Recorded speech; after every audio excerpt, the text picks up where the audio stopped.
What's going on, everyone? So, based on how the roster is currently constructed, D'Angelo Russell, Austin Reeves, LeBron James, Anthony Davis are four of your starting five, right? There's been a lot of debates, a lot of conversations about Rui or Jarred Vanderbilt, right? Now, obviously, a trade could happen, and if a trade gets done, then that could change how the Lakers approach their starters. That could change, who's in the starting unit. Obviously, if Rui ends up getting traded, and if they go and they get a Jeremy Grant, well, then there's your three, right? But, let's say Rui gets traded, but they get like a Bruce Brown, right? Now what happens, right? Like, just depends on what that piece in that acquisition is, or maybe they trade D'Lo, and then, if you get a Bruce Brown, maybe a Rui Hachimura makes more sense, because now you have that point of attack defensive guy out on the perimeter, right? But to me, it really boils down to balance, right?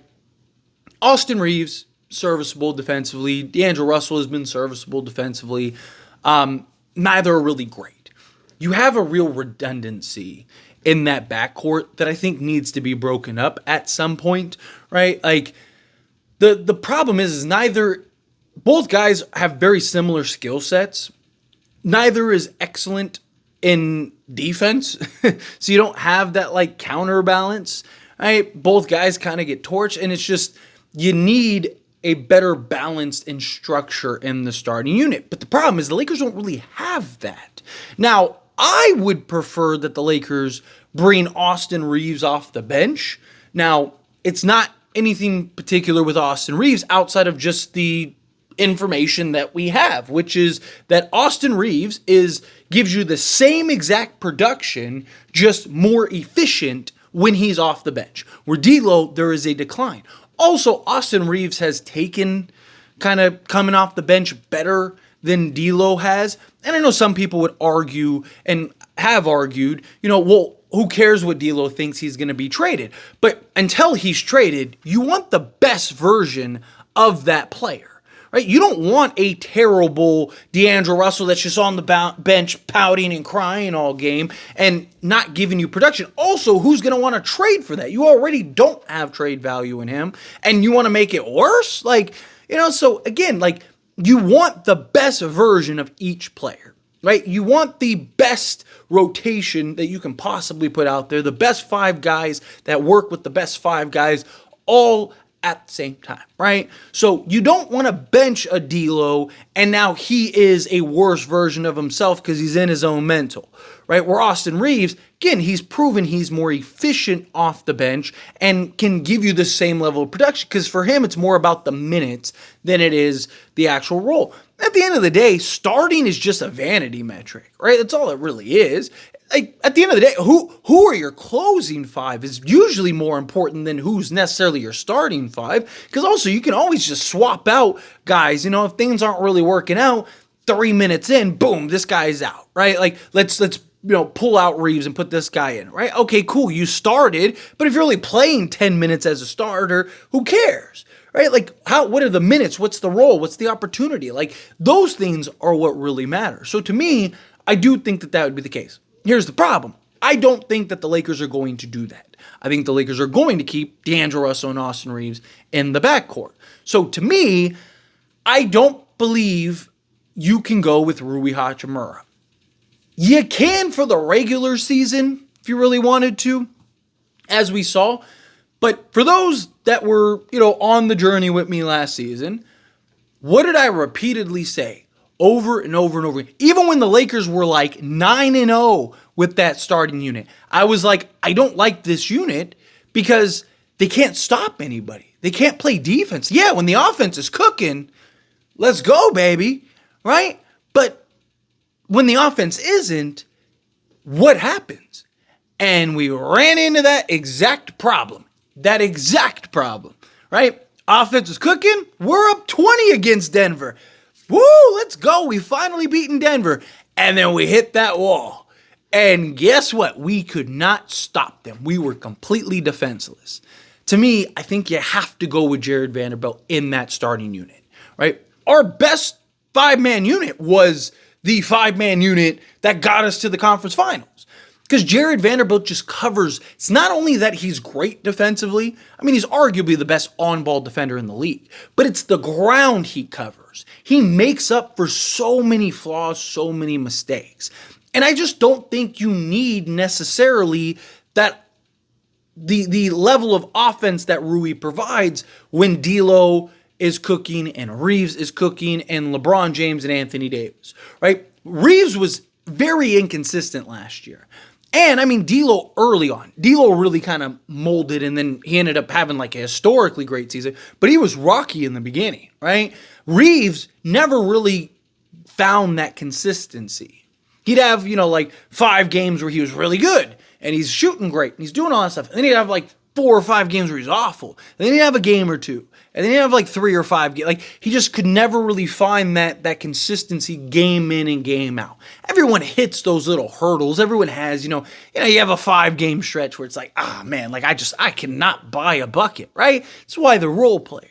And they're not necessarily stars. I don't mind that, but it was just like, I mean, how many times was it like, is this the game that Reeves turns it around? And look, even in a bad season, Reeves was still a 16, 4, and 5 guy, so he wasn't like terrible, but the hope is that he's more consistent on a nightly basis, right? Like, I would rather him average 12 points and he's just clocked in at 12 game in and game out than him averaging 16 points. And it's like, which Reeves are we going to get tonight? I'd rather have the guy that he's on the court, he's giving you 12, right? I'd rather that, or 10 or whatever, because then you kind of know what to expect, right? And then if he has that big blowout game, you're probably winning those, right? But I just think if Reeves can get back to being consistent, D'Angelo Russell can continue his offensive production that we saw last year. Those 2 guys, alongside LeBron James and Anthony Davis, give you enough offensive firepower, particularly to start the game and even close the game, to where I think you'd need Jarred Vanderbilt slotted in at that 3 for the defensive purposes. It just gives you the better balance front to back, gives you that athleticism out on the perimeter, helps with the rebounding, right? Particularly because J.J. Redick wants, the corners to crash the glass, and Jarred Vanderbilt would be able to do that. Also, I believe, because the big concern and problem, obviously, is Jarred Vanderbilt's lack of shooting, right? And the inefficiencies he has on the offensive side. Darvin Ham was able to figure out how to make Jarred Vanderbilt a reasonable offensive weapon, right? I mean, he like when he came back from injuries, he was giving you 10 plus a night, like literally every single night. And you do that by putting him in various actions, right? When he's just standing in the corner all game, he's not giving you much of an offensive production, right? Because he's not a good shooter, and teams don't care. Teams will just leave him open, right? But all of a sudden, when you put him as the screen man, and now he is the roll man, his athleticism and his size and his quickness and all that, like now you can put him in advantage spots to where he can kind of capitalize on the offensive side. He's never probably going to be, more likely than not, an elite offensive weapon. He's probably never going to be that super elite offensive threat. But can you make him at least reliable to where he's not a liability? And I do think that J.J. Redick will be able to do that with him. And just his energy, his effort, and the ground he covers, I just think is far too valuable alongside Anthony Davis, takes pressure and helps Anthony Davis, alongside LeBron James and D'Angelo Russell and Austin Reeves. If the Lakers are going to stay as currently constructed, which, it's looking more and more like that every day, I just think that Jarred Vanderbilt is the answer in that starting unit. I think you have to go with Jarred Vanderbilt in that starting unit. Obviously, last year, we didn't really have Vando for most of the season, so you couldn't really do that. Although when we did, Darvin Ham still kind of refused to do so, which was frustrating in and of itself. But I just think if you can, your best options, again, in a perfect world, I still like the idea of Reeves coming off the bench and going with a Max Christie. And then at that point, if you wanted to go with Rui, fine. Or I would still probably go with Jarred Vanderbilt just because Christie is 40% on catch and shoot threes. So I'd rather have kind of that athleticism and then really kind of have that balance on defense and offense But again, Lakers are not, I just don't see them bringing Reeves off the bench. And so you're kind of like, okay, you got to live with that redundancy. Fine. Well, what gives you the best chance to kind of balance that out? I don't believe it's Rui Hachimura. And it's nothing against, like, Rui was excellent last year, but he's not good enough. Like, you just have this overall redundancy, particularly out on the perimeter. And then also the rebounding, right? Like, we were terrible rebounding the basketball. Go watch the tape. Most of the reason for that was long ball rebounds. Right? Why? Because we were terrible defending out on the perimeter. So teams were shooting 53s a game. And you get a lot of balls that, come out wide. And it's a foot race at that point. And it's like, all I have to do is outrun D'Lo, Reeves, and Rui. Like, that's not hard. Right? Like, for these, but now you have like a Jarred Vanderbilt who can track the ball down. Right? And he can keep balls alive. And he can just do all that energy and that effort. You just don't get that with Rui.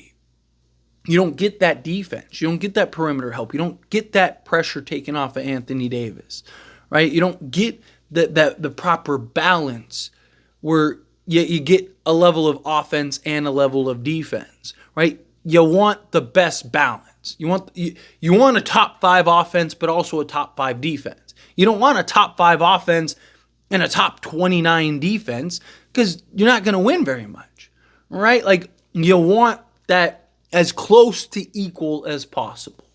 And I just think Jarred Vanderbilt gets you the closest to being equal as possible without, again, benching Reeves and stuff like that. But anyway, as always, this is a discussion. I pass the question on you. Let me know your thoughts and opinions down in the comments below. What do you think?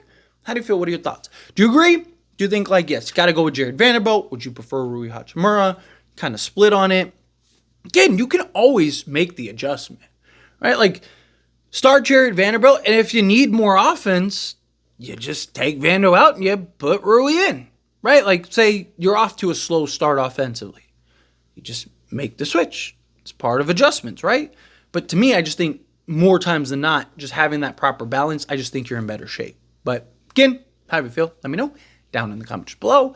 That being said, if you haven't liked this video, hit that like button. Helps me a lot. So me enjoy these types of videos, and I truly appreciate it. Not subscribe to the channel, hit that subscribe button. Turn on the bell notifications. Appreciate y'all. See you in the next one. Thank you.